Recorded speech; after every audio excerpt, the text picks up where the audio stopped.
11वा प्रश्न आहे, ICC T20 जग चषकात भारताने किती वेळा विजेतेपद जिंकले आहे 2024 पर्यंत?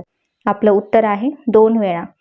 आपला 12वा प्रश्न, चालू घडामोडीनुसार DMK पक्षाने ECIच्या कोणत्या मोहिमेला रद्द करण्याची मागणी केली? त्याचं योग्य आन्सर आहे स्पेशल इंटेन्सिव्ह रिव्हिजन्स म्हणजे SIR शॉर्ट फॉर्म. आपला 13वा प्रश्न आहे, राहुल गांधी यांनी वोटर थिफ्ट आरोपाबाबत CEC कडे काय मागणी केली? त्याचं योग्य आन्सर आहे स्वाक्षरी केलेले ॲफिडेव्हिट दाखवा किंवा माफी मागा.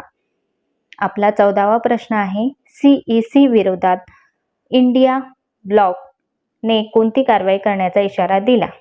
त्याचं उत्तर आहे इम्पीचमेंट नोटीस. आपला 15वा प्रश्न आहे, 2024 T20 वर्ल्ड कप अंतिम सामन्यात मॅन ऑफ द मॅच कोण ठरला? आपलं उत्तर आहे विराट कोहली. साथी GK कॉर्नरला सबस्क्राईब करायला विसरू नका. थँक्यू.